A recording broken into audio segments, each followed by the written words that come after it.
हुई है। और चूंकि इस लोकसभा चुनाव में मध्य प्रदेश ने रिकॉर्ड बनाया है, हम 29 की 29 सीट जीते हैं। और मेरा ख्याल है कि मैंने जब से राजनीति प्रारंभ की तब से कभी भी हम 29 सीट नहीं जीते पिछले 40 वर्षों में।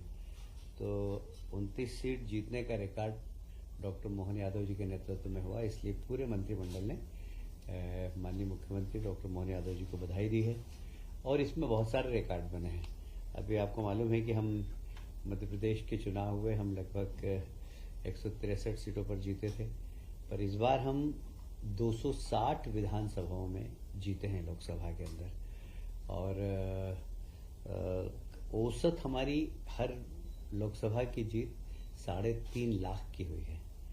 तो ये एक बहुत बड़ी जीत है ये। और हमें वोट परसेंटेज भी हमारा बढ़ा है, लगभग 61% वोट हमको मिला है आज। इसीलिए मध्य प्रदेश में अभी अपन मध्य प्रदेश की ही बात कर रहे हैं। मध्य प्रदेश में 61% वोट भारतीय जनता पार्टी को मिला है। और इसलिए आज माननीय मुख्यमंत्री जी को बधाई दी। और फिर कैबिनेट ने प्रधानमंत्री जी को भी बधाई दी कि तीसरी बार एक ऐसा प्रधानमंत्री जिसका जन्म स्वतंत्रता के बाद हुआ हो और वह पहली बार लगातार तीसरी बार प्रधानमंत्री बने हैं, ये एक रिकॉर्ड है उनके नाम से। और इसलिए उन्हें भी बधाई दी। एक सामान्य परिवार में जन्म लेकर लगातार तीसरी बार प्रधानमंत्री बनना ये एक बहुत बड़ी उपलब्धि है। और इसलिए प्रधानमंत्री जी को भी कैबिनेट ने बधाई दी है। मध्य प्रदेश में 6 सदस्य माननीय मोदी जी के मंत्रिमंडल के सदस्य बने हैं। तो उन 6 को भी बधाई दी है और उनसे अपेक्षा की है कि मध्य प्रदेश के विकास में वे मंत्री अपना सहयोग प्रदान करेंगे। शंका हो रही है आपको? 5 आप मुर्गन को नहीं गिनते ना, इसलिए मुर्गन तमिलनाडु से आते हैं, बाकी मध्य प्रदेश से ही वो राज्यसभा में गए, इसलिए 6 हम मंत्री मानते हैं मध्य प्रदेश के। आज एक बहुत महत्वपूर्ण विषय पर भी चर्चा हुई है कि आप सभी जानते हैं कि मध्य प्रदेश सरकार किसानों के हित में हमेशा निर्णय करती है। और वो प्रदेश की जनता जो बिजली के उपभोक्ता है उनको भी सब्सिडी देती है। तो कुल मिलाकर लगभग 24,420 करोड़ की सब्सिडी राज्य सरकार अलग अलग वर्ग के लोगों को दे रही है। जैसे यदि मैं बात करूं, घरेलू उपभोक्ताओं को लगभग 6,000 करोड़ की सब्सिडी है। आप सभी जानते हैं कि 1 से 100 यूनिट तक बिजली के भाव अलग हैं और बाकी उसके भाव अलग है, इसलिए लगभग सामान्य उपभोक्ताओं को 6,000 करोड़ की सब्सिडी मिलती है। और किसानों को, जो सामान्य वर्ग के किसान हैं, उनको 13,000 करोड़ की और SC ST को 5,000 करोड़ की। इस प्रकार 24,000 करोड़ की सब्सिडी आज मंत्रिमंडल ने प्रदेश की जनता के लिए मंजूर की है। और मैं सभी उपभोक्ताओं को जो बिजली का उपयोग करते हैं, मैं उन्हें बधाई देता हूं। माननीय मुख्यमंत्री जी ने निर्देश दिए थे कि हमारे यहाँ जो स्वास्थ्य सेवाएं हैं उसकी क्वालिटी बढ़े। और इसके लिए आवश्यकता थी कि कुछ नए पद का सृजन हो।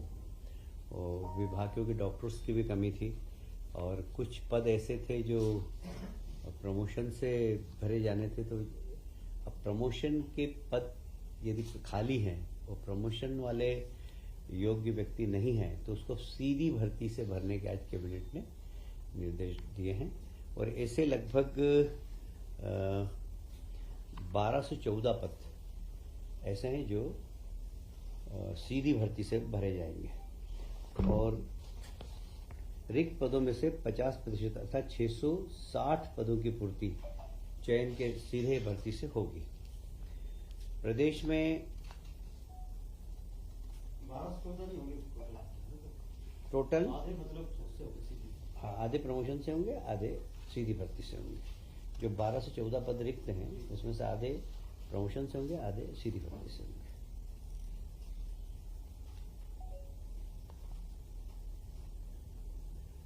जो भारतीय लोक स्वास्थ्य मानक स्थापित किए गए हैं उसके अंतर्गत नवीन पदों के सृजन की बात आई थी, तो उसमें लगभग 46,491 नवीन पदों के सृजन की स्वीकृति दी है।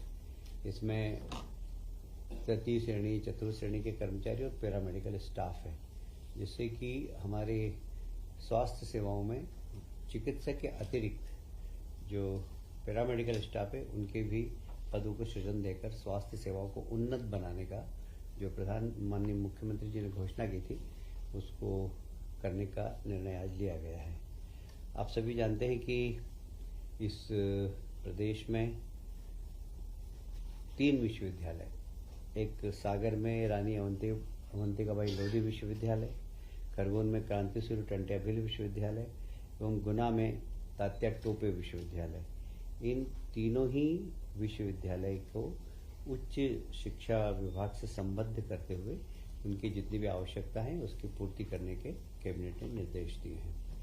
भोपाल गैस त्रासदी का जो हॉस्पिटल है, वहाँ साधारणतया संविदा नियुक्ति के ही डॉक्टर्स रहते थे। हमेशा स्वास्थ्य विभाग से वहाँ प्रतिनियुक्ति पर नहीं जा पाते थे, पर अब उन हॉस्पिटल्स में भी प्रतिनियुक्ति पर डॉक्टर जा सकेंगे, जिससे कि गैस त्रासदी हॉस्पिटल की गुणवत्ता में सुधार हो और वहाँ के लोगों की अच्छी तरीके से सेवा हो सके। आप सभी जानते हैं कि माननीय मुख्यमंत्री जी ने इस वर्ष को गोवंश रक्षा वर्ष के रूप में घोषित किया है। चैत्र की जो गुड़ी पड़वा नववर्ष जो प्रारंभ होता है, तब से लेकर अगले वर्ष तक पूरे लगातार यह वर्ष गोवंश रक्षा वर्ष के रूप में मनाया जाएगा। इसमें जितनी भी गौशाला हैं उनको उन्नत करना, सड़क पर जो कभी कभी गोवंश घूमता रहता है उनको पकड़कर गौशाला तक पहुंचाना, यदि बीमार हैं तो उन्हें चिकित्सा उपलब्ध कराना, कई बार एक्सीडेंट भी हो जाते हैं, उन सब के लिए हाइड्रोलिक गाड़ियां लाकर उनको उठाकर और गौशाला तक पहुंचाने या हॉस्पिटल तक पहुंचाने का काम माननीय मुख्यमंत्री ने विभाग को निर्देश दिए हैं। तो गोवंश रक्षा वर्ष के रूप में हम गोवंश की रक्षा करने का संकल्प लिया आज के विषय इतना ही है। यदि आप कुछ पूछना चाहें तो पूछ सकते हैं।